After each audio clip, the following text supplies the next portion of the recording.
نحمده ونصلي على رسوله الكريم أما بعد فقد قال الله تعالى في القرآن العظيم والفرقان المجيد خلق الموت والحياة ليبلوكم أيكم أحسن عملا صدق الله العلي العظيم سبحان ربك رب العزة عما يصفون وسلام على المرسلين والحمد لله رب العالمين اللهم صل على سيدنا محمد وعلى آله وأصحابه وسلم. கண்ணியத்திற்கும் மரியாதைக்கும் உரிய அல்லாஹுவின் நல்லடியார்களே, பெரியோர்களே, அருமை சகோதரர்களே, புனிதம் நிறைந்த இந்த வெள்ளிக்கிழமையின் ஜும்மா தொழுகையை நிறைவேற்றுவதற்காக இங்கே ஒன்று கூடியிருக்கிற நம் அனைவரின் மீதும் அல்லாஹு ஜல்ல ஜலாலுஹுவின் பேரருள் என்றென்றும் நிறைவாக பொழியட்டுமாக. நம்முடைய இரகசிய வாழ்விலும் பகிரங்க வாழ்க்கையிலும் அல்லாஹுவை அஞ்சிக் கொள்வோமாக என்கிற அறவுரையை ஆரம்பமாக எனக்கும் அடுத்ததாக உங்களுக்கும் நினைவூட்டியவனாக இந்த ஜும்மா உரையை நான் ஆரம்பம் செய்கிறேன். அருமையான சகோதரர்களே, அல்லாஹு தாலா இந்த உலகத்தில் நாம் வாழ்வதற்கான உயிரை கொடுத்தார். வாழ்க்கைக்கான என்னென்ன வசதிகள் தேவையோ அந்த வசதிகள் அத்தனையும் கொடுத்தான். இடைக்காலத்திலே அவன் நாடிய சில சோதனைகளையும் கொடுக்கிறான். இறுதியில அவன் தீர்மானிக்கிற நாளில் நம்மை அவன் மரணிக்கவும் வைக்கிறான். இதெல்லாம் எதற்காக நடக்கிறது என்ற ஒரு பிரதானமான கேள்வி இருக்கிறது, நாம் யோசிக்க வேண்டிய கேள்வி. அந்த கேள்விக்கு அல்லாஹ் குர்ஆனிலே விடை சொல்கிறான். இதெல்லாம் ஏன் நடக்குது? ஏன் உங்களை படைச்சேன்? உங்களுக்கு இவ்வளவு ஏன் கொடுத்தேன்? கடைசியில் உங்களை மௌத்தாக்கி உங்களை ஒண்ணுமில்லாதவர்களாக ஆக்குறதும் எதனால? அல்லாஹ் அதற்கு பதில் சொல்றான். ஹலக்கல் மௌத்த வல் ஹயாத்த, வாழ்க்கையையும் மரணத்தையும் அல்லாஹ்வே உங்களுக்காக படைத்தான். எதற்காக? லியப்லுவக்கும் ஐயுக்கும் அஹ்ஸனு அமலா, உங்களில் யார் சிறப்பாக செயல்பட்டீர்கள் என்பதை அவன் சோதித்து அறிந்து கொள்வதற்காக. அப்ப கிடைச்சிருக்கிற இந்த வாழ்க்கைக்குள்ள யாரு சிறப்பா வாழ்ந்தாங்கன்னு அல்லாஹ் தெரிஞ்சுக்கிறதுக்காக இதையெல்லாம் அல்லாஹ் நமக்கு கொடுத்துருக்கான். வாழ்க்கையை கொடுத்துருக்கான், அதுல இருக்கிற வசதிகளை கொடுத்துருக்கான், இதுல ஏற்படுற சோதனைகள் எல்லாம் அல்லாஹ் கொடுத்தது நாம எவ்வளவு சிறப்பா செயல்படுறோமா என்பதை தெரிந்து கொள்வதற்காக. நாம உண்மையாளர்களாக வாழ்கிறோமா? உத்தமர்களாக வாழ்கிறோமா? நமக்கு அல்லாஹ் கொடுத்திருப்பதிலிருந்து பிறருக்கு உபகாரம் செய்யக்கூடியவர்களாக வாழ்கிறோமா? இல்ல நாம நம்முடைய நம்பிக்கையில் வஞ்சகர்களாக வாழ்கிறோமா? அல்லாஹ் நமக்கு கொடுத்ததை நமக்குன்னு மட்டும் வச்சுக்கிட்டு பிறருக்கு தராத கஞ்சர்களாக வாழ்கிறோமா? நாம் பாவம் செய்த பாவிகளாக வாழ்கிறோமா என்பதை சோதித்து தெரிந்து கொள்வதற்காக இந்த வாழ்க்கையை அல்லாஹ் நமக்கு கொடுத்திருக்கிறார். அல்லாஹ் நமக்கு தந்திருக்கிற ஒவ்வொரு அம்சத்திலும் நாம் சிறப்பாக செயல்பட நல்ல நசீபை அல்லாஹ் நமக்கு தர வேண்டும். நாம யோசிக்க வேண்டியது என்னன்னா, நாம ஈடுபடுகிற ஒவ்வொரு காரியத்திலும் நாம் சிறப்பாக செயல்பட வேண்டும். அல்லாஹுக்கு மாறு செய்கிற காரியங்களை விட்டு கூடுமான வரை விலகி நிற்க வேண்டும். அல்லாஹ்வுக்கு கட்டுப்பட்டு வாழ்கிற வாழ்க்கைன்னு ஒரு வாழ்க்கை இருக்கு இல்லையா? அந்த வாழ்க்கையில அஹ்ஸனு அமலா, சிறப்பாக மிக சிறப்பாக செயல்படுகிறீர்களா என்று அறிந்து கொள்வதற்காக என்று அல்லாஹ் சொல்றானே. இப்ப நம்ம எப்படி இருக்கணும்? மிக சிறப்பாக செயல்படுபவர்களாக இருக்கணும் அப்படின்னு தீர்மானிச்சுக்கணும். அல்லாஹ் தௌஃபீக் செய்வானா. ஒரு ரமலான் முடிஞ்ச காலம், நம்ம ரமலான்ல நிறைய நல்ல அமல்களை செய்து ஓரளவு பரிபக்குவப்பட்டிருக்கிற நேரம், நம்முடைய மனசும் நம்மளுடைய நடைமுறைகளும் வாழ்க்கையும் ஓரளவில் ஈமானிய வழியில இருக்கிற சந்தர்ப்பம். இந்த சந்தர்ப்பத்துல அல்லாஹ் தருகிற இந்த வழிகாட்டுதல் சிறப்பானது. என்னன்னா, நாம சிறப்பா செய்யணும் எல்லா காரியத்தையும். தொழுகிறோமா? எல்லாரும் தொழுகிறோம். நம்ம தொழுகையை சிறப்பா தொழுபவர்களாக இருக்க வேண்டும். அல்லாஹ் தௌஃபீக் செய்வானாக. ஒது செய்கிறோம், அவசர கதியில ஒது செய்கிற போது அதில் சில அவயவங்களை சரியாக கழுது விடாமல் போய்விடலாம். அப்ப நாம இனி முடிவு செஞ்சிடணும், நான் ஒது செய்யும் போது சிறப்பா ஒது செய்வேன். மார்க்க என்ன சொல்லுது? ஒரு ரகாத்து மிஸ் ஆகுனா கூட பரவாயில்லை, நீங்க நிம்மதியா ஒது செய்துட்டு கம்பீரமா நடந்து வந்து இமாம் கூட ஜமாத்துல சேர்ந்துக்குங்க. இப்படிதான் மார்க்க நமக்கு சொல்லுது. அவசரப்பட்டு ஒலுவ அறகுறையா செஞ்சு அலங்கோலமா நடந்து வந்து ஜமாத்துல சேருவதை மார்க்கம் ஏற்றுக்கொள்ளல. ஒலு செய்யறோமா, அதை ஒலு சிறப்பா செய்வோம். தொழுகிறோமா, தொழுகிற தொழுகை அழகான தொழுகையாக இருக்கட்டும். பார்ப்பவர்களுக்கு நாம் தொழுகிறோம் என்று தெரியட்டும். நம்மள சில பேர் தொழுறது உண்டு, கையை கட்டினோன்னு தாடியை சொரிகிறது, தலையை சொரிகிறது, சும்மா ட்ரெஸ்ஸில் சரி பண்ணிக்கிட்டே இருக்கிறது. பார்க்கும்போது பார்வையாளர்களுக்கு இவர் தொழுகிறாரா வேடிக்கை காட்டுறாரான்னு ஒரு சந்தேகம் வந்துடும். அப்படி எல்லாம் இருக்குமா இல்லைங்களா? அப்படி இல்லாமல் தொழுகையை பயபக்தி மிக்க தொழுகையாக ஆக்கிக் கொள்வோம். அது தொழுகையை சிறப்பா தொழுகிறது. நம்முடைய முன்னோர்கள் அதற்கு நிறைய வழிகாட்டினாங்க. ஆசைப்பட்டு தொழுகிறது. தொழுகைய கடமைக்கு தொழுகிறது இல்லை, ஆசைப்பட்டு தொழுகிறது. ரசூல் ஸல்லல்லாஹு அலைஹி வஸல்லம் அவர்கள் சொன்னார்கள், ஹுப்பிப இலைய மினத் துன்யா, உங்களுடைய இந்த துன்யாவிலிருந்து எனக்கு பிடிச்சது 3 விஷயம்தான். ஒன்னு அந்நிசா, பெண்கள். 2வது அத்தீபு, வாசனை பொருள்கள். 3வது அஸ்ஸலா, தொழுகை. ஸல்லல்லாஹு அலைஹி வஸல்லம் அவர்கள் அடுத்து சொன்னார்கள், வஜுஇலத்து குர்ரத்து ஐனி ஃபிஸ்ஸலா, எனது கண்குளிர்ச்சியை அல்லாஹ் தொழுகையில் வச்சிருக்கான். இப்ப நான் தொழுகிறதுக்கு நிற்கும் போதுதான் எனக்கு சந்தோஷம், மகிழ்ச்சி எல்லாம் வருது அப்படின்னு ரசூலுல்லாஹ் சொன்னாங்க. அப்படி நினைக்கிற ஒரு ஆளுடைய தொழுகை எப்படி இருக்கும்? அல்லாஹு அக்பர்னு தக்பீர் கட்டி நிற்கும் போது அந்த தக்பீர் கட்டி நிக்கிற நிலை, அதுக்கு அப்புறம் நம்ம ஓதுறமே அந்த வஜ்ஜஹத்து ஓதுறமே, நாம பெரும்பாலும் இதனுடைய அர்த்தங்களை தெரியாம இருக்கோம். ஒரு தடவையாவது அதனுடைய அர்த்தத்தை படிச்சு பார்த்துட்டா இந்த வஜ்ஜஹத்தினுடைய கருத்து ஆழம் நமக்கு அவ்வளவு ஆழமானது. அல்லாஹ்வுக்கு முன்னால சரண்டர் அப்படிங்கிற அர்த்தம் தான் வஜ்ஜஹத்தினுடைய அர்த்தம். வஜ்ஜஹத்து வஜ்ஹிய லில்லதி ஃபதரஸ் ஸமாவாதி வல் அர்த ஹனீஃபன், வானங்களையும் பூமியையும் படைத்த அல்லாஹ்வின் முன்னிலையிலே தூய்மையாக நான் என்னை ஒப்படைத்துக் கொள்கிறேன் என்கிற அந்த வாசகம்.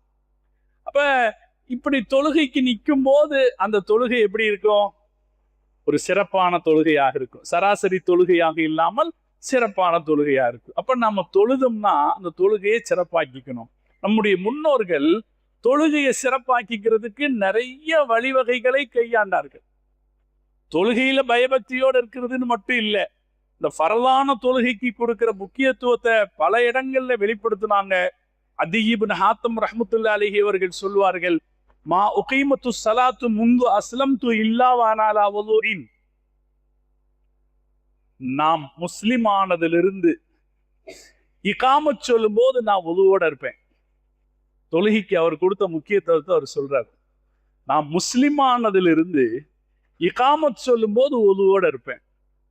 அப்ப அது அவருடைய தொழுகை எப்படி இருந்திருக்கும் பாருங்க. சயீத் இப்னுல் முஸையப் ரஹ்மத்துல்லாஹி அலைஹி மதீனா கண்ட மகத்தான இஸ்லாமிய ஹதீசுக்களை அறிஞர். அவர் சொல்றாரு, மிகப்பெரிய பேரறிஞர். அவர் சொல்றாரு, முஅத்தின் பாங்கு சொல்லுகிற போது 30 வருஷமா முஅத்தின் பாங்கு சொல்லும் போது நான் பள்ளிவாசலில் இருப்பேன். நம்முடைய முன்னோர்கள் கடைபிடித்த இந்த சிறப்பம்சங்கள் எல்லாம் நமக்கு ஒரு வழிகாட்டுதல். இந்த கடமையை நாம எவ்வளவு சிறப்பா செய்யணும்.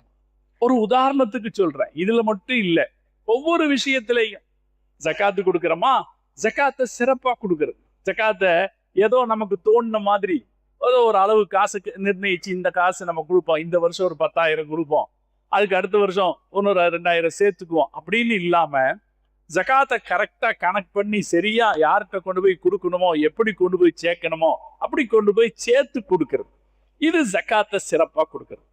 அதே போல ஹஜ்ஜு செய்யும் போதும் ஹஜ்ஜு சிறப்பான ஹஜ்ஜாக ஹஜ்ஜை நிறைவேற்றுவது.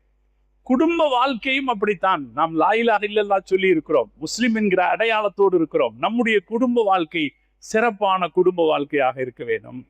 இப்படி ஒவ்வொரு அதே போல வியாபாரம், நம்முடைய வியாபாரம் சிறப்பான வியாபாரமாக இருக்க வேண்டும். முஸ்லிம்களுக்கு வியாபாரத்துல தனி பேர் இருந்துச்சு. நீண்ட நெடிய காலம் முஸ்லிம்களுடைய வியாபாரம் தனி பெருமைக்குரிய வியாபாரமா இருந்துச்சு. நம்ம ஊர்லயே பெரிய பெரிய வியாபாரிகள் யாராக இருந்தாங்கன்னா முஸ்லிம்களாகத்தான் இருந்தாங்க. பெருமைக்குரிய வியாபாரிகளாக நாம் இருந்தோம். அப்ப நாம வியாபாரிகளாக இருந்தால் சிறப்பான வியாபாரிகளா, பொது சேவைகள் நல்ல காரியங்கள் செய்பவர்களாக இருந்தால் சிறப்பான நல்ல காரியங்கள் செய்பவர்களா, இப்படி ஒவ்வொரு விஷயத்திலையும் சிறப்பாக செயல்படுபவர்களாக நாம் இருக்கிறோமா என்பதை அல்லாஹ் பரிசோதிக்கிறான். இந்த வாழ்க்கையை அல்லாஹ் நமக்கு கொடுத்தது, இத்தனை வசதி வாய்ப்புகளை அல்லாஹ் நமக்கு கொடுத்தது எல்லாமே நாம சிறப்பா செயல்படுறோமான்றதை யோசிக்கிறதுக்காக அல்லாஹ் கொடுக்குறான். இந்த சிறப்பான வாழ்க்கைங்கிற சிந்தனை நமக்கு வரும்னா நாம எப்படி நடப்போம்? நான் சிறப்பா ட்ரெஸ் பண்ணணும் அப்படின்னா நாம எப்படி நடக்கிறோம்? நான் சிறப்பா சாப்பிடணும்னு நினைச்சா நாம எப்படி நடந்துக்கிறோம்? ஒரு வித்தியாசம் இருக்கா இல்லைங்களா? நான் சிறப்பாக வாழணும் அப்படின்னு முடிவு செய்துட்டா அது ஒவ்வொரு அம்சத்திலும் பிரதிபலிக்கும். நம்முடைய பேச்சிலையும் பிரதிபலிக்குமா இல்லையா? நம்முடைய பேச்சு ஒவ்வொரு நடவடிக்கையிலையும் அது பிரதிபலிக்கும். இன்னைக்கு நம்ம வாழ்ற காலம் இருக்க, இந்த சிந்தனை வேண்டாம்னு மக்கள் பல பேர் முடிவு செஞ்சுட்டாங்க. எதுக்கு சிறப்பாக வாழ்றது? நம்ம எப்படி வேணுமானாலும் வாழ்ந்துட்டு போலாம், எப்படி வேணுமானாலும் வாழ்ந்துட்டு போலாம். ஒரு சின்ன உதாரணம் சொல்றேன் உங்களுக்கு, அரசியல் சார்ந்த ஒரு விஷயம். போன வாரமும் கூட இதை பத்தி நம்ம பேசுவோம். அமெரிக்கா ஈரான் மேல சண்டை தொடுத்திருக்கு. சண்டை ஆரம்பிக்கிறதுக்கு முன்னாடியே அரபு நாடுகள்ல இருக்கிற அவர்களுடைய போர் வீரர்களையும் தளவாடங்களையும் அவங்க திருப்பி எடுத்துட்டு போயிட்டாங்க. அரபு நாடுகள்ல எல்லா அரபு நாட்டிலையும் அவங்களுடைய தளம் இருக்கு. அங்க ஏராளமான வீரர்களை வச்சிருக்காங்க, அவங்களுடைய ஆயுதங்களை வச்சிருந்தாங்க. அது வச்சிருந்ததுக்காக அந்த நாடுகள்கிட்ட காசும் வாங்கிட்டாங்க.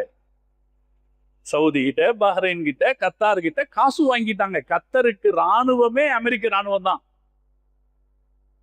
இப்ப அங்க ஒரு சண்டை சச்சரவு வரப்போகுதுங்கிற போது நியாயமா அவங்க என்ன செஞ்சிருக்கணும்? அந்த நாட்டுக்கு பாதுகாப்பா இருந்திருக்கணும். ஆனா ஒரு சச்சரவு வருதுன்னு ஒன்னா அங்கிருந்து எல்லாத்தையும் காலி பண்ணிட்டு போயிட்டாங்க. அந்த நாட்டு மக்களை பாதுகாக்கல, அவங்களுக்கு உதவி செய்யல. இப்படி இருந்துட்டு அமெரிக்க அதிபர் சொல்றாரு, நான் அவங்கள்ட்ட இருந்து $6 ட்ரில்லியன் வாங்கிட்டேன். ட்ரில்லியன்கிற கணக்கெல்லாம் ரொம்ப பெருசு, நம்ம சாதாரணமா நம்மளுடைய கணக்குல வராத அளவுக்கு பெரிய கணக்கு. $6 ட்ரில்லியன். கத்தர்ல இருந்து 2 ட்ரில்லியன், சவுதியில இருந்து 2 ட்ரில்லியன், ஐக்கிய அரபகத்திலிருந்து 2 ட்ரில்லியன், அப்படின்னு $6 ட்ரில்லியன் ஐ பாட், நான் வாங்கிட்டேன்னு சொல்ற. அப்படி சண்டையில அவங்களுக்கு எந்த உதவி ஒத்தாசையும் செய்யல, அவங்கள சிக்கலுக்கு உள்ளாக்குனதே இவரு தான். இவங்க இல்லைன்னா அங்க சிக்கல் இல்லை. சிக்கலுக்கு உள்ளாக்கி அவங்கள தவிக்க விட்டுட்டு அவங்கள்ட்ட இருந்தே காசு புடுங்குறாங்க. புடுங்கிட்டு அத உலகத்துக்கு பகிரங்கமா சொல்ல முடியுது அப்படின்னா இது என்ன மனுஷ வாழ்க்கையினுடைய தரம்? யோசிக்கிறோம். இந்த காசுனுடைய தரம் என்னங்க? எரியிற வீட்டுல கொல்லி பிடுங்குற மாதிரின்னு தமிழ்ல ஒரு பழமொழி இருக்கு. அந்த மாதிரி தானே வேலை. இப்படி இதை பகிரங்கமா செய்யறாங்க. இப்ப அவங்களுக்கு எல்லாம் என்ன இல்லைன்னு அர்த்தம்? வாழ்க்கையில ஒரு வேல்யூ, வாழ்க்கையை பற்றிய ஒரு மதிப்பு இல்லைன்னு அர்த்தம். அந்த காசு 6 ட்ரில்லியன் அப்படின்னா கூட அது ஒரு திருட்டு காசு தான் இல்லையா? அல்லது ஒரு வழிப்பறி கொள்ளை செஞ்ச காசு தான்.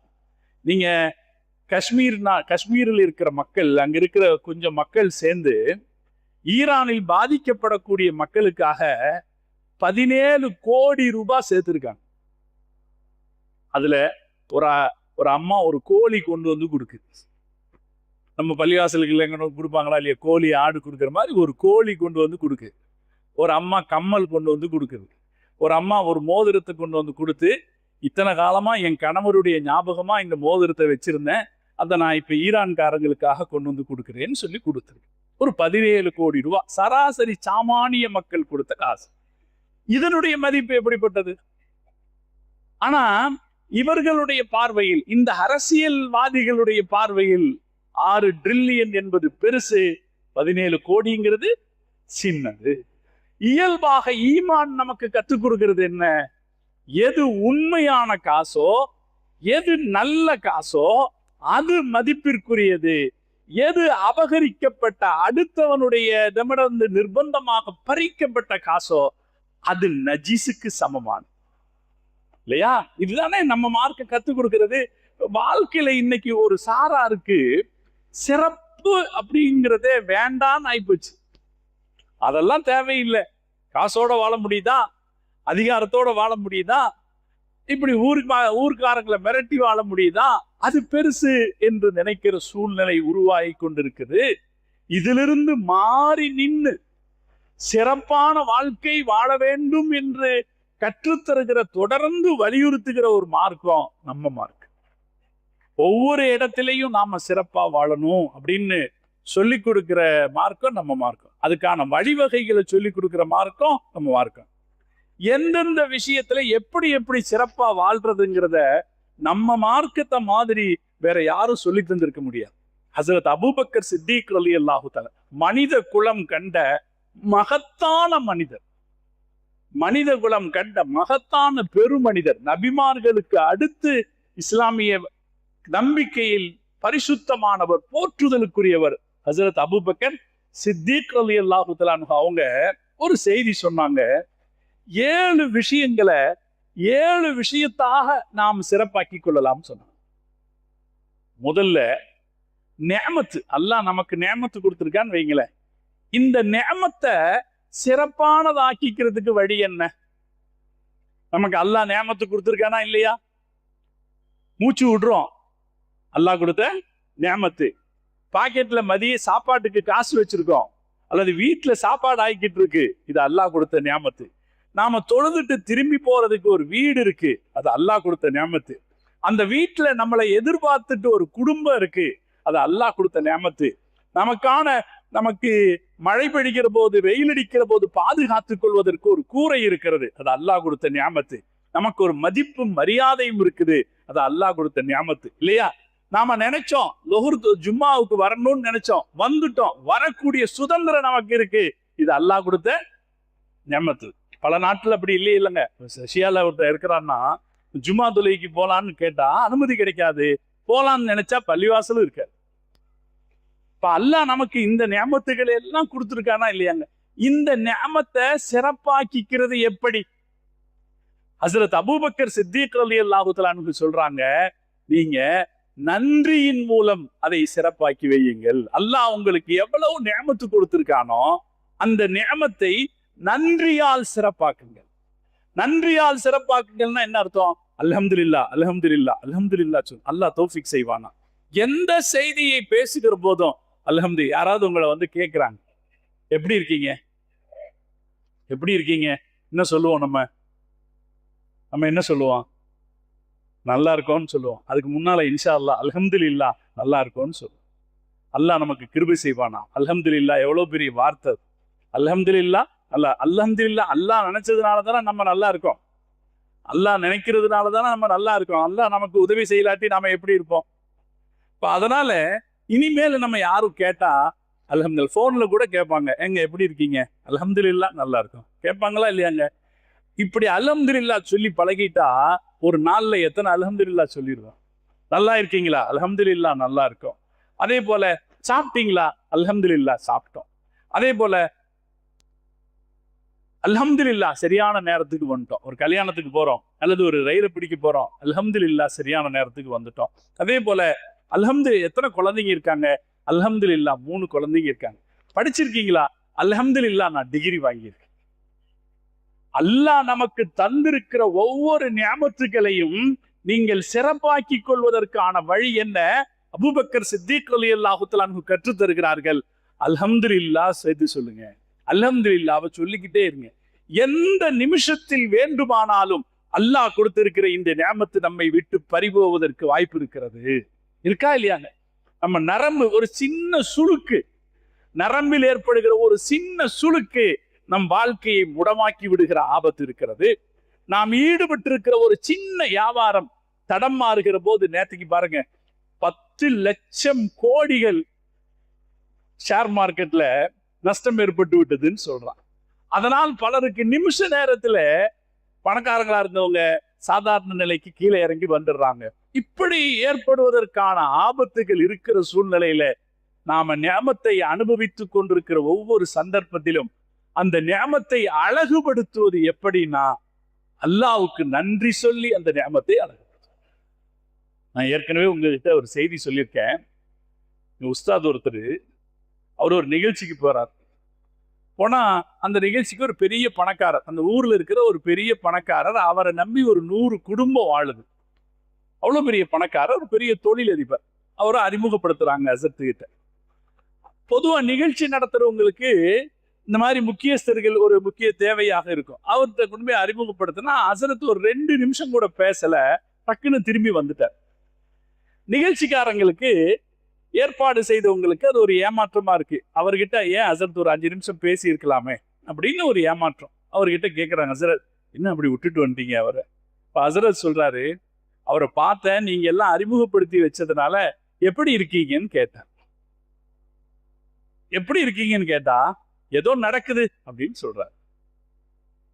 நீங்க அறிமுகப்படுத்தும் போது என்ன சொல்லி அறிமுகப்படுத்துறீங்க? இவரை நம்பி ஒரு 100 குடும்பம் ஆளுதுன்னு சொல்லி அறிமுகப்படுத்துறீங்க. அந்த அளவுக்கு அல்லாஹ் அவரை வசதியா வச்சிருக்கான். ஒரு அல்ஹம்துலில்லாஹ் சொல்லாதவங்க கூட நான் ஏன் பேசிக்கிட்டு நிக்கணும்?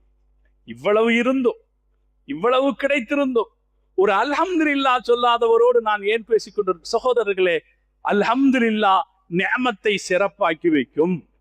நிஅமத்து பெற்றுக்கொண்டவர்களை சிறப்பாக்கி வைக்கும். கார்ல ஏறி உட்காரும் போது ஒரு அல்ஹம்துலில்லாஹ், வண்டியில ஏறி உட்கார்ந்த உடனே ஒரு அல்ஹம்துலில்லாஹ் அல்லாஹ் அக்பர் சொல்லுவோம். காரணம் என்ன? வண்டியில ஏறி உட்கார்ந்த உடனே சுப்ஹானல்லதி சஹ்ஹரலனா ஹாதா வமா குன்னா லஹு பிமுக்ரி ஓதுறமா இல்லைங்களா? இதை எனக்கு கொடுத்த, இதை எனக்கு வசப்படுத்தி கொடுத்த அல்லாஹ்வுக்கு அல்லாஹ்வே புகழ், பரிசுத்தமானவன் சொல்லி ஓதுறோம். அப்ப அந்த உணர்வு நிஅமத்துகளுக்கு நன்றியால் அழகுபடுத்தி கொள்கிற உணர்வு சிறப்பானது. அதான் ஹஸ்ரத் அபூபக்கர் சித்திக் ரலியல்லாஹு தஆலா அன்ஹு அவங்க நமக்கு வலியுறுத்தி சொல்றாங்க. இன்னொரு விஷயம் இருக்கு, அல்ஹம்துலில்லாஹ் சொல்லலேன்னு வைங்களேன், எவ்வளவு பெரிய நிஅமத்து இருந்தாலும் அது சிறப்பா அமையாது. அல்ஹம்துலில்லாஹ் சொல்லாவிட்டா எவ்வளவு பெரிய நிஅமத்து இருந்தாலும் அது சிறப்பாக அமையாது. அதனாலே நம்ம மார்க்கம் அப்படி வலியுறுத்தி இருக்கு. அப்ப இன்ஷா அல்லாஹ் நம்ம நம்முடைய வழக்கத்துல அது கொண்டு வந்துடணும். இது யார் சொல்ற அறிவுரை? அபூபக்கர் சித்திக் ரலியல்லாஹு தஆலா அன்ஹு சொல்ற அறிவுரை. உங்களுக்கு நிஅமத்து கிடைச்சிருக்கா? அந்த நிஅமத்தை நீங்க எப்படி சிறப்பாக்கி வைங்க?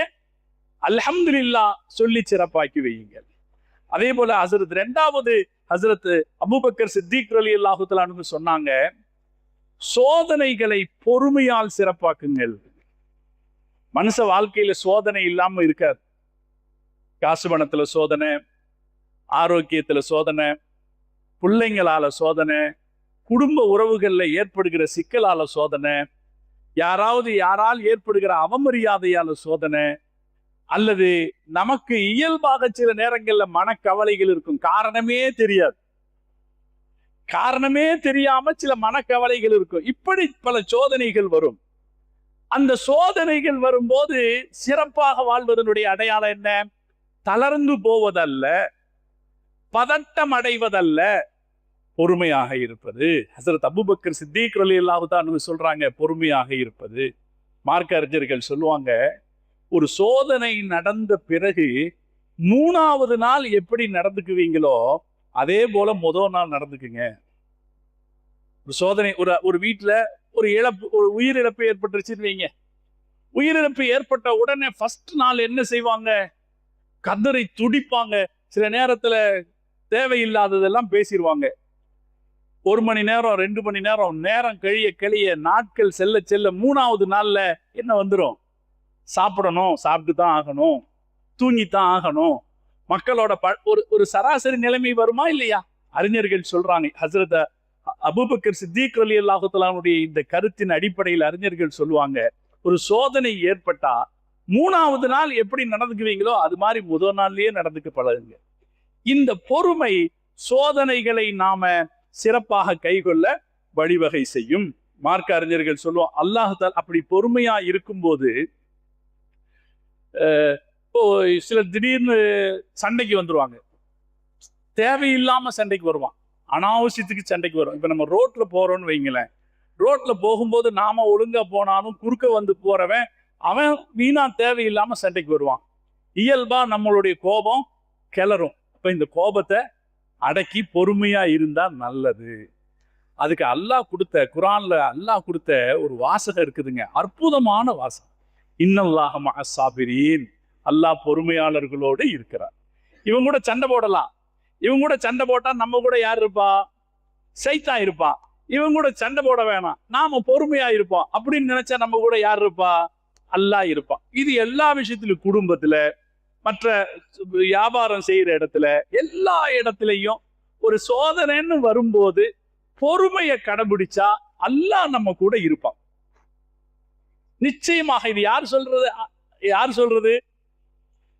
அல்லாஹ் குர்ஆன்ல சொல்றது, இன்னல்லாஹ மஅஸ் ஸாபிரீன், அல்லாஹ் பொறுமையாளர்களோட இருக்கிறான். இந்த ஆயத்திற்கு முதல்ல நம்ம வீடுகள்ல எல்லாம் சாதாரணமா வச்சிருப்பாங்க இன்னல்லாஹ மஅஸ் ஸாபிரீன் ஆயத்து. இப்ப அப்படி வைக்கிறது குறைஞ்சு போச்சு. அதனாலேன்னு சொல்ல வரல, அதனாலயோ என்னவோ பொதுவாக ஒரு பொறுமையை கடைபிடிக்கிற இயல்பு நம்ம கிட்ட குறைஞ்சுக்கிட்டு. வேற யாரையும் விட அதிகம் பொறுமை காத்த சமுதாயம் நம்ம சமுதாயம், எந்த விஷயத்துக்கும். அதனால எந்த துயரம் வந்தாலும் தாங்கி நிற்கிற மனோதிடத்தை அல்லாஹ் இந்த உம்மத்துக்கு கொடுத்தான். எந்த கஷ்டம் வந்தாலும் தாங்கி நிற்கிற மனோதிடத்தை அல்லாஹ் கொடுத்தான். காரணம், இந்த ஆயத்துல இந்த உம்மத்து அழுத்தமான நம்பிக்கை வச்சிருந்தது. இன்னல்லாஹ மஅஸ் ஸாபிரீன், அல்லாஹ் தஆலா பொறுமையாளர்களோடு இருக்கிறான். அலி இப்னுல் ஹுசைன் ரஹ்மத்துல்லாஹி அலைஹி அவர்கள் ஒரு செய்தி சொல்லுவாங்க, அல்லாஹ் தஆலா நாளை மறுமையில எல்லா மக்களையும் ஒண்ணு கூட்டி இருப்பான்.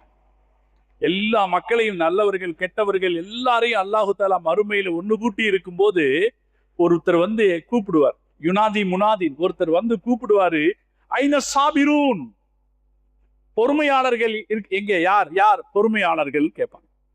அப்ப மக்களில் ஒரு கூட்டம் சொல்லும், நாங்க பொறுமை காத்தோம், நாங்க பொறுமை காத்தோம். ஒரு சாரார் சொல்லுவாங்க, பொறுமையில ரெண்டு வகை இருக்கு. ஒண்ணு, சோதனை வரும்போது நாம கடைபிடிக்கிற பொறுமை. சோதனை வந்துச்சு, அதுல நாம கடைபிடிச்சோம். ஒரு நஷ்டம் வந்துருச்சு, கடைபிடிச்சோம், அல்லாஹ் போதுமானவன், நம்ம இந்த நஷ்டத்துல இருந்து மீண்டு வந்துடலான்னு பொறுமையை கடைபிடிச்சோம்.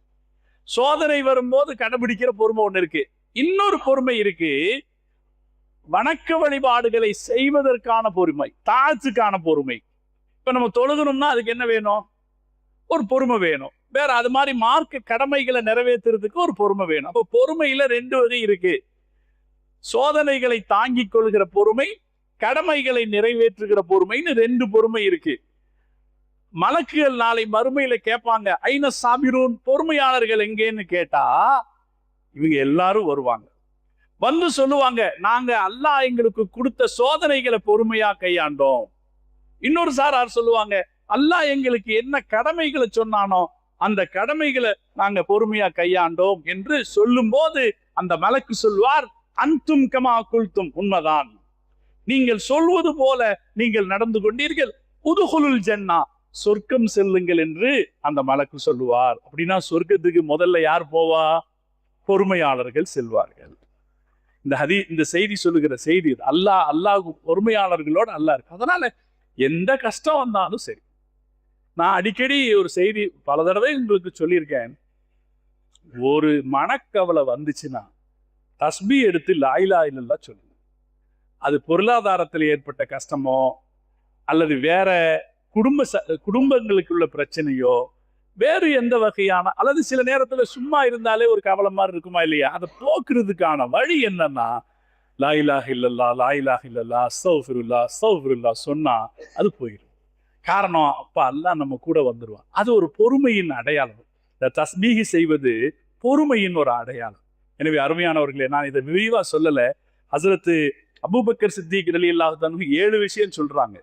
இந்த 7ல முதல் விஷயம் என்ன? நிஅமத்துக்களை நாம் நன்றியால் சிறப்பாக்க வேண்டும். 2வது விஷயம், சோதனைகளை நாம் பொறுமையால் சிறப்பாக்க வேண்டும்.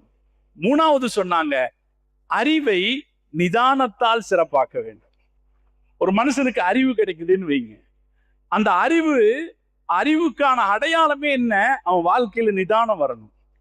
அறிவில்லாதவர்கள் நிதானமற்று நடக்கலாம். அறிவாளி எப்படி நடக்கணும்? நிதானமா தான் நடக்கணும். அல்லாஹ் குர்ஆன்ல தன்னை பத்தி சொல்லுவான், வகானல்லாஹு அலீமன் ஹலீமா.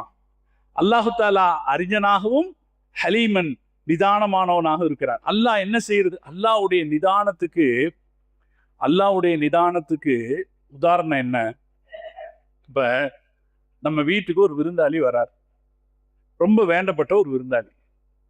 அவருக்கு வீட்டுல ஒரு ஜூஸ் ரெடி பண்ணி கொண்டு வந்து வைக்கிறாங்க.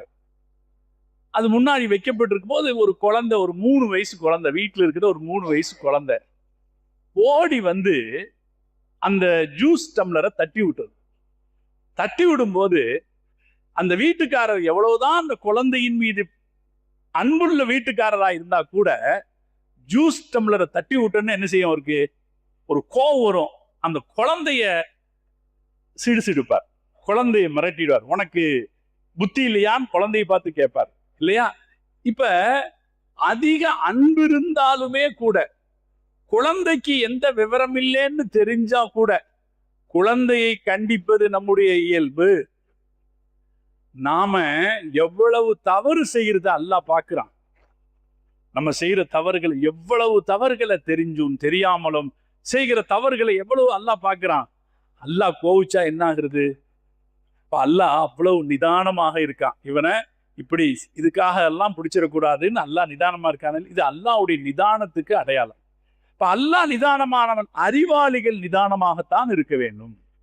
இமாம் அபு யூசுப் ரஹ்மத்துல்லாஹி அலைஹி மிகப்பெரிய மார்க்கம் கண்ட மகத்தான பேரறிஞர், அரபுலகத்தினுடைய தலைமை நீதிபதியாக இருந்தவர். அப்பாசிய காலத்துல அவருக்கு ஒரு தனி அந்தஸ்து இருந்துச்சு. அவர்கிட்ட ஒருத்தர் வந்து ஒரு சட்டம் கேட்டார், மார்க்க சட்டம். பொதுவா மக்களுடைய இயல்பு என்னன்னா, மார்க்கம் சட்டம் வேணும்னா சந்தேகம் ஏற்பட்டா சரி இதை உடனே நம்ம போய் கேட்டு தெளிவு பெற்றுக்குவோம் அப்படின்னு இருக்கிறவங்க ரொம்ப கம்மி. யாராவது ஒருத்தர் கிடைக்க மாட்டாங்களான்னு பார்த்துட்டு இருப்பாங்க. ஒருத்தர் ஆலிம்சா பார்த்துட்டா அப்ப போய் எனக்கு ஒரு சந்தேகம்னு கேட்பாங்க. மார்க்க விஷயத்துல நாம அப்படி இருக்கக்கூடாது. நமக்கு ஒரு ஆலிம் இருக்கணும். ஒரு சந்தேகம் ஏற்பட்டுடுச்சுன்னா உடனே கேட்டுறணும். இந்த சந்தேகத்தோட மௌத்தா போயிட்டா என்ன வருது? சில நேரங்கள்ல அந்த சந்தேகங்கள் ஈமானை பாதிக்கிற அளவிலான சந்தேகங்களாக இருக்கலாம். அதனால உடனே கேட்டுறணும். இவரு உஸ்தாதை பார்த்து, இவர் பெரிய பெரிய தலைமை நீதிபதி, அவர்கிட்ட போய் பார்த்த உடனே ஒரு சட்டம் கேட்கிறார். சட்டம் கேட்டா அவர் சொல்றாரு, இல்ல அத்ரி, எனக்கு தெரியாது. அதுக்கப்புறம் திருப்பி ஒரு சட்டம் கேட்கிறார். அப்போ அவர் சொல்றாரு, இல்ல அத்ரி, எனக்கு தெரியாது. கேள்வி கேட்டவருக்கு கோபம் வருது. கேள்வி கேட்டவர் சொல்றாரு, பின்ன எதுக்காக இப்படி தெரியாதுன்னு சொல்றதுக்கா அரசாங்க கஜானால இருந்து பாதி சம்பளத்தை நீங்க எடுத்துக்கிறீங்க? என்ன தலைமை நீதிபதினா நிறைய சம்பளம் கொடுப்பாங்களா இல்லையா? அரசாங்க கஜானாவுடைய பாதி காசை நீங்க எடுத்துக்கிறதுக்கு இந்த மாதிரி தெரியாதுன்னு சொல்றதுக்கா அப்படின்னு கேட்டார். இயல்பா யாருக்கும் ஒரு கோபம் வருமா இல்லைங்களா? ஆனா அபு யூசுப் ரஹ்மத்துல்லாஹி அலைஹி சொல்லுவாங்க, பொதுவாக உலமாக்கள் கடைபிடிக்கிற இயல்பு இது. மக்கள் கேள்வி கேட்கிற எந்த நேரத்துல தீன கேட்டாலும் அவங்களுக்கு சொல்லணும். அதே நேரத்துல தெரியலன்னா தெரியாதுன்னு சொல்லிடணும். தெரியலன்னா எதையாவது சொல்லி சமாளிக்கிறாங்கிறத சொல்லக்கூடாது. இது அல்லாஹ்வோட தீனு. இது உங்க என் வீட்டு தீன் கிடையாது. இது அல்லாஹ்வுடைய தீனு. அதனால அவர் எனக்கு தெரியாதுன்னு சொல்லாரு. ஆனா இவர் கோவிச்சுன்னு இமாம் அபு யூசுப் சொன்னாங்க, எனக்கு எது தெரியுமோ அதுக்கான சம்பளம் தான் எனக்கு கொடுக்குறாங்க. எனக்கு தெரியாததுக்கெல்லாம் சம்பளம் கொடுக்கணும்னா இன்னும் 3 நாள் கஜானா வேணும். அவ்வளவு விஷயம் எனக்கு தெரியாது அப்படின்னு அவர் நிதானமா பதில் சொன்னாருன்னு ஒரு செய்தி. அது நமக்கு தருகிற செய்தி என்னன்னா, அறிவு படைத்தவர்கள் நிதானமாக நடந்துக்கணும். அது அறிவை சிறப்பாக்கி வைப்பது எதுன்னா நிதானமாக நடந்து கொள்ளுதல்.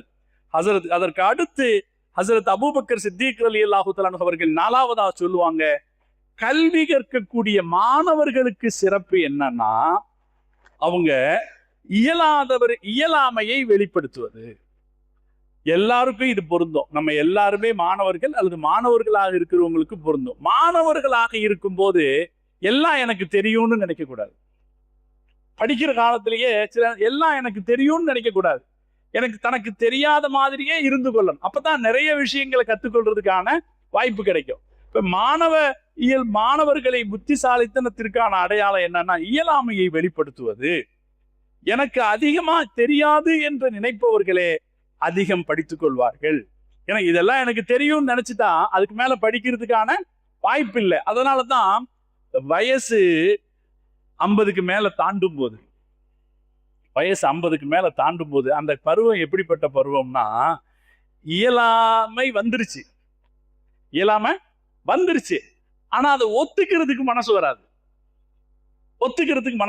அறிஞர்கள் சொல்லுவாங்க, இப்ப உங்களுக்கு ஒரு விஷயம் தெரியும், உங்க மகன் அப்பா உனக்கு இது தெரியுமா அப்படின்னு கேட்டா, போடா அதெல்லாம் எனக்கு அப்பவே தெரியும்னு சொல்லாதீங்க. ஏன்னா அவனுக்கு புதுசா ஏதாவது ஒரு விஷயம் தெரிஞ்சிருக்கலாம்.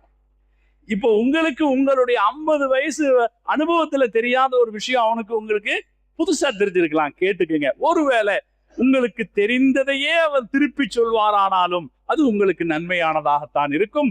கல்வியை திருப்பி கேட்டுக்கொள்வதால் எந்த நஷ்டமும் நமக்கு ஏற்பட்டுவிட போவதில்லை. அதனாலே மாணவ இயல்பு படிக்கிற பிள்ளைங்களா இருந்தா அவங்களுக்கு எந்த டீச்சர்கிட்டையும் எந்த ஆசிரியர்கிட்டையும் தன்னை மேலா காட்டிக்கிற ஒரு சிந்தனை படிக்கிற போது கூடாதுங்க. அது எந்த பள்ளிக்கூடமா இருந்தாலும் சரி. ஏன்னா எந்த மாணவர் தன் உஸ்தாதிடத்திலே பெருமையை காட்டுவாரோ அவர் இல்மின் வெளிச்சத்தை இழந்து விடுவார், கல்வியின் வெளிச்சத்தை இழந்து விடுவார். அதனால பள்ளிக்கூடம் அப்படிங்கிறது பணிஞ்சிருக்க வேண்டிய இடம். இப்ப நான் சொன்னனே, இமாம் அபு யூசுப் ரஹ்மத்துல்லாஹி அலைஹி இஸ்லாமிய பேரரசாங்கத்தினுடைய தலைமை நீதிபதியாக இருந்தாருன்னு சொன்னனே. இவர் யாருடைய காலத்துல இருந்தாரு? ஹாரூன் ரஷீத் அரசருடைய காலத்துல இருந்தார். ஹாரூன் ரஷீத் நீங்க எல்லாம் கேள்விப்பட்டிருப்பீங்க. நான் அடிக்கடி உங்களுக்கு சொல்றது, நீங்க உங்களுடைய செல்போன்ல தேடி பாருங்க, ஹாரூன் ரஷீத் எவ்வளவு பெரிய அரசர் அப்படிங்கிறது தெரியும். 1,50,00,000 கிலோமீட்டர்களை ஆட்சி செய்த ஒரு அரசர். அவர் தான் நியமிச்சிருக்கிறாரு அபு யூசுப் ரஹ்மத்துல்லாஹி அலைஹி. ஆனா அவர்கிட்ட நிற்கும் போது கையை கட்டித்தான் நிற்பார். பேரரசர் இமாம் அபு யூசுப் ரஹ்மத்துல்லாஹி அலைஹிக்கு முன்னாடி நிற்கும் போது கையை கட்டி நிற்பாரு. காரணம், அவரிடத்திலிருந்து அவர் கல்வி பயின்றிருக்கிறார். எனவே நான் எந்த நிலையில் இருந்தாலும் எனது ஆசிரியர்களை பொறுத்து நான் எப்படித்தான் கீழே தான் அப்படிங்கிற இயலாமை மனோபாவம், எனக்கு தெரியாது, எனக்கு அவ்வளவா தெரியாது என்கிற மனோபாவம் மாணவ பருவத்தின் சிறப்பு. ஹஸரத் உமர் ரலியல்லாஹு தஆலா அன்ஹு அவங்க சொல்லுவாங்க, லா யதஅல்லமுல் இல்ம முஸ்தஹியுன் வலா முதக்கப்பிருன். யார்கிட்ட தற்பெருமை இருக்கோ அவர் கல்வி கத்துக்கவே முடியாது. எனக்கு எல்லாம் தெரியும்னு நினைக்கிறவங்க கல்வி கத்துக்கவே முடியாது என்று சொல்வார். எனவே 4வது இயல்பு சிறப்பு, படிக்கிற பிள்ளைங்கள்ட்ட என்ன சிறப்பு அப்படின்னா, எனக்கு ஒன்றும் தெரியல அப்படின்னு நினைக்கிற ஒரு பணிவும் இயலாமையும் படிக்கிறவர்களுக்கு சிறப்பு. 5வதாக ஹஸரத் அபூபக்கர் சித்திக் ரலியல்லாஹு தஆலா அன்ஹு அவர்கள் சொல்வார்கள், உபகாரத்தின் சிறப்பு சொல்லி காட்டாமல் இருப்பது. நீங்க யாருக்கும் உபகாரம் செஞ்சீங்க, உதவி செஞ்சீங்க, அல்லாஹ் நமக்கு அப்படி ஒரு தௌஃபீக்கை தரணும். நம்ம வாழ்க்கைங்கிறது முதல்ல நம்ம குடும்பத்துக்கு நாம உபகாரியா இருக்கணும். நம்ம தாய் தகப்பனுக்கு நம்ம உபகாரி. அல்லாஹ் நமக்கு அந்த தௌஃபீக்கை தரணும். ஏன்னா தாய் தகப்பனுக்கு உதவலைன்னா பிறகு இந்த உலகத்துல யாருக்கு உதவியும் பிரயோஜனம் இல்லை. தாய் தகப்பனுக்கு உதவுகிற போது, நான் உங்கள்கிட்ட பல தடவை சொல்லியிருக்கேன், இங்க ஒரு நண்பர் புதுசா இனோவா கார் வாங்கிட்டு கொண்டு வந்து வாசல்ல நிறுத்திட்டு வாங்க ஹஸரத் துவா ஓதலாம் அப்படின்னு கூப்பிட்டாரு. நான் போய் துவா ஓதுறதுக்காக கார்ல ஏறி உட்கார்ந்துட்டு அவர்கிட்ட சொன்னேன், ஃபர்ஸ்ட் என்ன செய்ய போறீங்க? இப்போ நான் அவர்கிட்ட சொன்னேன், நீங்க முதல்ல போய் உங்க அம்மாவை கூட்டிட்டு ஒரு ரவுண்ட் அடிச்சிருங்க. ஏன்னா பல பேருக்கு இந்த ஏக்கம் உண்டு. வாழ்க்கையில் உயர்ந்த நேரத்தில் என் தாய் தகப்பனை இப்படி வச்சு தாங்க முடியலையேன்னு ஏக்கம் கொண்டவங்க எத்தனையோ பேர் இருக்காங்க. அதனால முதல்ல உங்க அம்மாவை வச்சு ஒரு ரவுண்ட் அடிச்சிருங்கன்னு நான் சொன்னேன். சகோதரிகளே, அந்த சகோதரருக்கு அல்லாஹ் பரக்கத் செய்யணும். அந்த புள்ள சொன்னாரு, ஹஸரத் அம்மாவை உட்கார வச்சு ரவுண்ட் அடிச்சுட்டு தான் நான் இங்க வந்திருக்கேன்னு சொன்னேன். இந்த பள்ளிவாசல் முன்னாடி நம்ம பார்த்தோம். இப்போ இதெல்லாம் தாய் தகப்பனுக்கு உபகாரம் செய்யறது பெரிய விஷயம். அது மாதிரி சொந்தங்கள், நம்முடைய சகோதர சகோதரிகளுக்கு உபகாரம் செய்யறது, நம்முடைய அதுல யார் பலவீனப்பட்டு இருக்கிறார்களோ அவர்களுக்கு உபகாரம் செய்யறது, அப்படி உபகாரம் செய்பவர்களாக நாம் இருக்கணும். அல்லாஹ் நம்மளை அப்படி வைக்கணும். நாம நீயத்து வச்சா அல்லாஹ் அப்படி நம்மளை வைப்பான். நம்மளை யோசிக்க வைப்பான். நாம சிந்தனை வச்சோம்னா, அட நம்ம குடும்பத்துல ஒருத்தங்க இப்படி கஷ்டப்படுறாங்களேங்கிற சிந்தனை ரம்ஜான்ல நமக்கு வந்திருக்கும். நாம ஒரு உபகாரியாக இருந்திருந்தோம்னா, நம்ம குடும்பத்துல இப்படி ஒருத்தங்க கஷ்டப்படுறவங்க இருக்காங்களேங்கிற ஒரு சிந்தனை நமக்கு வந்திருக்கும். இந்த மாதிரி நமக்கு தெரிஞ்சவங்க ஒருத்தங்க கஷ்டப்படுறாங்களேங்கிற சிந்தனை வந்திருக்கும். அல்லாஹ் அந்த சிந்தனையை நமக்கு தர வேண்டும். இந்த உபகாரத்தின் சிறப்பு என்னன்னா, ஒருபோதும் அதை சொல்லி காட்டி விடக்கூடாது. நான் உங்களுக்கு அப்படி செஞ்சனே, நான் இப்படி செஞ்சனே என்று சொல்லி காட்டி விடக்கூடாது. அல்லாஹ் குர்ஆனிலே சொல்லுவான், லா துப் யா அய்யுஹல்லதீன ஆமனூ மூமினானவர்களே லா துப்திலு ஸதகாத்திக்கும் பில் மன்னி வல் அதா. யாருக்கும் நீங்கள் செய்த உபகாரத்தை சொல்லி காட்டி உங்களுடைய தர்மத்தை வீணடித்து விடாதீர்கள் என்று அல்லாஹ் எச்சரிக்கை செய்யும். காரணம் என்ன தெரியுமா? நாம உபகாரம் செஞ்சோம்னா அதுக்கு நமக்கு உதவி செய்தது யாரு? நமக்கு உதவி செய்தது யாரு? அல்லாஹ் தான் செஞ்சான். அல்லாஹ் நமக்கு செய்ய போய் தான் நாம உபகாரம் செஞ்சோம். அல்லாஹ் நமக்கு செய்த உதவியை பிறருக்கு நாம செஞ்சுட்டு அதுல ஒரு பலன் தேடி நாம இருப்போம் என்றால் அல்லாஹ்வுக்கு எதிராக நாம் நிற்பதாக அர்த்தமாகிவிடும். எதுவே உபகாரம் செஞ்சுட்டு அதை யாருக்கும் எந்த வகையிலும் சொல்லி காட்டக்கூடாது. இமாம் அபூ ஹனீஃபா ரஹ்மத்துல்லாஹி அலைஹி நம்முடைய முன்னோர்களுடைய வரலாறெல்லாம், இமாம் அபூ ஹனீஃபா ரஹ்மத்துல்லாஹி அலைஹி ஒரு ஆளுக்கு கடன் கொடுத்துட்டாங்கன்னா அவன் வீட்டு நிழல்ல கூட நிக்க மாட்டாங்களா. ஏன்னா நம்ம அவனை அதை சொல்லி இதை நான் கடன் கொடுத்துருக்கிறேனே, உனக்கு நான் கடன் கொடுத்துருக்கேன்ல, ஏன் உன் வீட்டுக்கு முன்னாடி நிக்க கூடாது அப்படிங்கிற அது ஒரு எடுத்துக்காட்டுதலாக, ஒரு சொல்லி காட்டுதலாக அமைந்து விடும் என்பதற்காக இமாம் அபூ ஹனீஃபா ரஹ்மத்துல்லாஹி அலைஹி ஒரு ஆளுக்கு கடன் கொடுத்துருந்தா அவன் வீட்டு நிழல்ல நிக்க மாட்டாங்க, வெயில்ல நிப்பாங்கன்னு வருது. எனவே உபகாரத்தின் சிறப்பு சொல்லி காட்டாமல் இருப்பது. ஆறாவதாக ஹஸ்ரத் அபூபக்கர் சித்திக் ரலியல்லாஹு தஆலா அன்ஹு அவர்கள் சொல்வார்கள், தொழுகையின் சிறப்பு அடக்கமாக இருப்பது. தொழுகிறோம், நாம தொழுகும் போது தொழுகையினுடைய சிறப்பு என்னன்னா அடக்கமாக இருப்பது. அடக்கமாகனா என்ன அர்த்தம்? கைகாலெல்லாம் கரெக்டா தான் இருக்கு, கைகாலெல்லாம் கரெக்டா தான் இருக்கு, மனசு எங்கெங்கயோ சிதறடிக்குது. அப்படி இல்லாமல் முதல்ல கைகால்கள் கூட அதற்கு உரிய அளவுல தான் இருக்கணும் தொழுகையில. நான் ஆரம்பத்திலேயே சொல்லிட்டேன், தொழுகும் போது நாம தொழுகிறோம்ங்கிறது தெரியணும். நம்முடைய முன்னோர்கள் எப்படி இருந்தார்கள் அப்படிங்கிற வரலாறெல்லாம் அலாதியானது. ஹஸரத் அலி ரலியல்லாஹு தஆலா அன்ஹுடைய முதுகுல ஒரு தடவை ஒரு அம்பு குத்தி விட்டது. அந்த அம்பை எடுக்க நான் கடுமையா வலிச்சது. ஹஸரத் அலி ரலியல்லாஹு தஆலா அன்ஹு சொன்னாங்க, நான் தொழுகைக்கு நிக்கிறேன், அந்த அம்பை எடுத்துருங்க. அவர் தொழுகைக்கு நின்றார், அம்பு வெளியே எடுக்கப்பட்டது, அவருடைய உடல் அசையவில்லை. அப்படின்னா அவர் தொழுகைக்கு நின்ற அந்த நிலை எப்படிப்பட்டதாக இருந்திருக்கும்? இப்ப நம்முடைய உடல் அடக்க ஒடுக்கமானதாக இருக்கணும். பல தடவைகள்ல நான் உங்களுக்கு சொல்லி, நம்ம தலையை கோதிக்கிட்டு இருக்கிறது, அல்லது அங்கே கண்கள் அங்கே இங்க போறது, உடல் ஆடைகளை சரி செய்யறது, அப்படியெல்லாம் இல்லாம அல்லாஹ்வுடைய முன்னிலையில நிக்கிறேன், அல்லாஹ்வுக்காக தொழுகிறேன், நான் ஆசைப்பட்டு தொழுகிறேன் என்கிற மனோ உணர்வோடு நம்முடைய உடலை அடக்கமாக வைத்துக் கொள்ளும். அதே போல நாம் ஆசைப்பட வேண்டியது நம்முடைய சிந்தனையையும் நாம் அடக்கமாக வைத்துக் கொள்ள வேண்டும். ஏன்னா நம்ம தொழுகைக்கு தக்பீர் கட்டின உடனே நம்முடைய சிந்தனை பறந்துடுது. தக்பீர் கட்டுற வரைக்கும் கூட ஞாபகத்தில் இருக்கு, தக்பீர் கட்டின உடனே சிந்தனை உலக ஆசாபாசங்களில் பரவி விடுகிறது. அது அப்படித்தான் இருக்கும், அது அப்படித்தான் இருக்கும். ஷைத்தான் அப்படித்தான் வந்து விளையாடுவான். ஆனா அதை கட்டுப்படுத்திக்கணும்னு நாம நினைக்கிறோம். அதை கட்டுப்படுத்திக்கிறதுக்கான வழி என்ன? பல பேர் வந்து கேட்பாங்க, தொழுகையை அங்க எப்படி கட்டுப்படுத்திக்கிறது? ரொம்ப சிம்பிள் வழி, என்ன ஓதுறமோ அதுல கவனமா இருக்கு. சஜதா செய்யும் போது சுப்ஹான ரப்பியல் அலா வ பிஹம்திஹி, சுப்ஹான ரப்பியல் அலா வ பிஹம்திஹின்னு நான் ஓதுறேங்கிற விஷயத்துல கவனமா இருக்க பழகிட்டோம்னா தொழுகையில மாற்று சிந்தனை வருவது தடைபட்டு விடும். அதே போல இமாம் ஓதுகிறாரோ ஓதலையோ, நாம் இமாம் ஓதுகிற நேரத்தில் அவருடைய ஓதுதலை கவனமாக இருப்பது, அல்லது நாம் ஓதுகிற விஷயத்தில் கவனமாக இருந்து பழகுவோம் என்றால் நமக்கு பிற சிந்தனைகள் இல்லாமல் நம்முடைய தொழுகையை பாதுகாத்துக் கொள்ளலாம். தொழுகையினுடைய அழகு என்ன? அபூபக்கர் சித்திக் ரலியல்லாஹு தஆலா அன்ஹு அவர்கள் சொல்கிறார்கள், அடக்கமாக தொழுவது. ஏழாவது அபூபக்கர் சித்திக் ரலியல்லாஹு தஆலா ஒரு விஷயம் சொன்னாங்க, அல்லாஹ்வை பயப்படுறதனுடைய சிறப்பு இயல்பு என்ன? அல்லாஹ்வை சிறப்பா பயப்படுறதுன்னா என்ன? அல்லாஹ்வை பயப்படணும். நம்ம எல்லாரும் அல்லாஹ்வை பயப்படுறோமா இல்லையா? கண்டிப்பா அல்லாஹ்வை பயப்படுறோம். அல்லாஹ்ன்ற சொல்ற ஒரு இடத்துல உடல் சிலிர்க்காமல் நமக்கு இருக்காது. அல்லாஹ்னு சொல்ற இடத்துல நம்முடைய உடல் சிலிர்க்காமல் இருக்காது. அல்லாஹ்வை பத்தி பயம் நம்மகிட்ட இருக்கத்தான் செய்யும், கொஞ்சமாவது நம்மகிட்ட இருக்கத்தான் செய்யும். அல்லாஹ்வை பத்தி பயத்துல தானே தொழுகைக்கு வந்திருக்கோம், அல்லாஹ்வை பற்றி பயத்துல தானே நோன்பு வைக்கிறோம், அல்லாஹ்வை பற்றி பயத்துல தானே இத்தனை இபாதத்துகள் செய்ய வேண்டுமோ அதெல்லாம் செய்யறோம், ஹராம்களை விட்டு விலகி நிற்கிறோம். அல்லாஹ்வை பயப்படுவதனுடைய சிறப்பு இயல்பு என்ன அப்படின்னா, பாவங்களை விட்டு விலகி நிற்பது. அல்லாஹ்வை பயந்துக்கிட்டு நம்ம நன்மை நிறைய செய்யறோம். அல்லாஹ்வை பயப்படுறதனுடைய சிறப்பு இயல்பு என்ன? அல்லாஹ் நமக்கு தௌஃபீக் செய்வானா. இது நம்ம வாழ்க்கையை சிறப்பாக்கிக்கணும்னு நாம நினைச்சா, நம்ம வாழ்க்கையை சிறப்பானதாக்கிக்கணும்னு நம்ம நினைச்சா, நம்ம கிட்ட என்ன இருக்கணும்? அல்லாஹ் மேல பயம் இருக்கணும். அல்லாஹ் மேல பயம் இருந்துட்டா குர்ஆன் ஒரு உத்தரவாதம் கொடுக்குது. அம்மா மன் காஃப மகாம ரப்பிஹி, யார் அல்லாஹ்வை பயந்துட்டானோ ஃபஇன்னல் ஜன்னத ஹியல் மஅவா, சொர்க்கம் அவன் சென்று சேருகிற இடம். அல்லாஹ் சொல்றான், நிச்சயம் அவன் சென்று சேருகிற இடம் சொர்க்கம் தான். அல்லாஹ்வுடைய பயம் நமக்கு இருக்கணும். அந்த பயம் இருக்குதுங்கிறதுக்கான அதன் சிறப்பான அடையாளம் என்ன?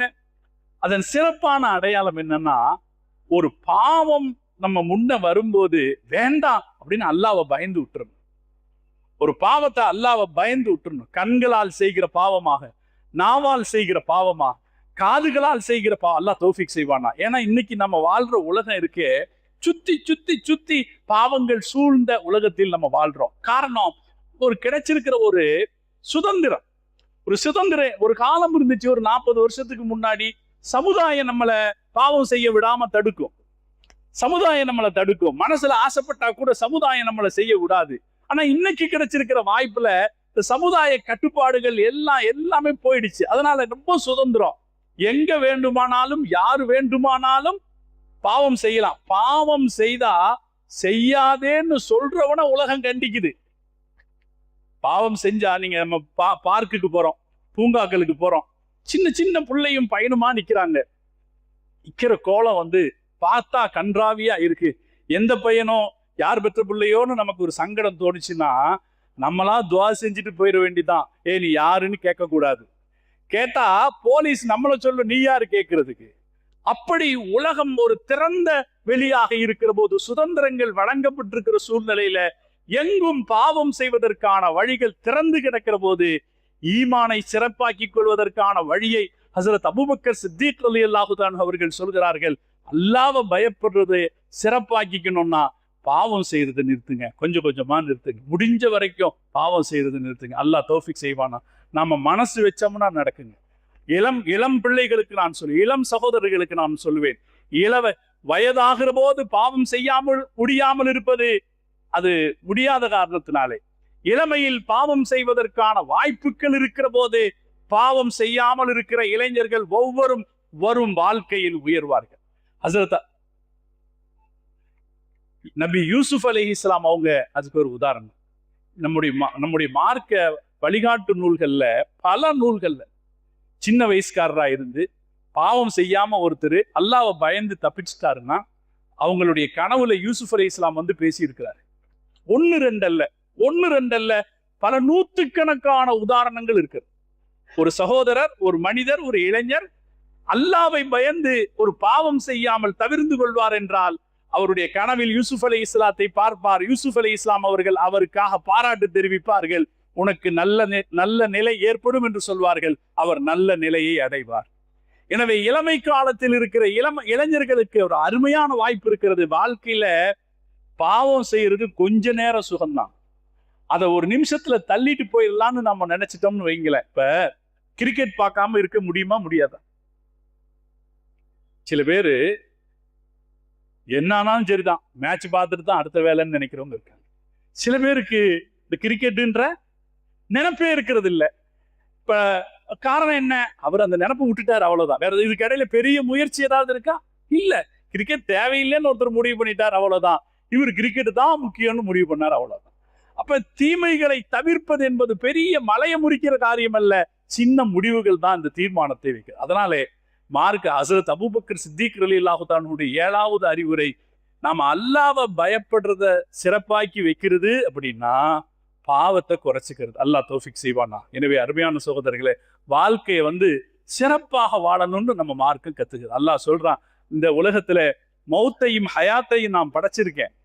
மௌத்தையும் ஹயாத்தையும் நான் படைச்சிருக்கேன். எதுக்காகன்னா நீங்க சிறப்பா வாழ்ந்தீங்களான்னு தெரிஞ்சுக்கிறதுக்காக. சிறப்பா வாழ்ந்தீங்களா, சராசரியா வாழ்ந்தீங்களா, மட்டமா வாழ்ந்தீங்களா அப்படின்னு நான் தெரிஞ்சுக்கிறதுக்காக அல்லாஹ் சொல்றான். நாம் எல்லாம் முயற்சி செய்வோம், முடிவெடுப்போம். ரமலானுக்கு அடுத்து வரக்கூடிய நம்முடைய இந்த வரக்கூடிய புதிய காலங்கள் நாம் சிறப்பாக வாழ்வதற்கு துணை செய்கிற காலங்களாக அமையட்டும். நாம நியத்து வச்சோம்னா அல்லாஹ் நமக்கு தௌஃபீக் செய்வான். ஒவ்வொரு விஷயத்திலையும், நான் சொன்ன ஒவ்வொரு விஷயத்திலையும் சிறப்பாக வாழ்வதற்கான தௌஃபீக் அல்லாஹ் செய்வான். எப்படி நாம பிராண்டா சட்டை போட்டுக்கிறோம், கொஞ்சம் வாழ்க்கையில உயரும் போது இந்த பிராண்டு சட்டை தான், அதுக்கு கீழே எதுவும் போடுறதில்லை. சப்பல் இந்த பிராண்டு சப்பல் தான், அதுக்கு கீழே எதுவும் போடுறதில்லைன்னு ஒரு தீர்மானம் எடுத்துக்கிட்டா அது நம்மளுடைய வாழ்க்கையை அழகுபடுத்துதா இல்லைங்களா? அதே போல என் வாழ்க்கையை நான் இப்படி சிறப்பாக்கி கொள்வேன் என்று ஒரு தீர்மானம் எடுத்துக்கொள்வோம் என்றால் நிச்சயம் நம்முடைய வாழ்க்கையை அழகு பெறும். அல்லாஹ்விடத்திலே அது மரியாதைக்குரியதாக அமையும். அல்லாஹ் அத்தகைய சிறப்பான வாழ்க்கைக்கு நம் அனைவருக்கும் தௌஃபீக் செய்தல் புரிவானாக என்று துஆ செய்து நிறைகிறேன். வ ஆகிரு தஅவானா அனில் ஹம்துலில்லாஹி ரப்பில் ஆலமீன்.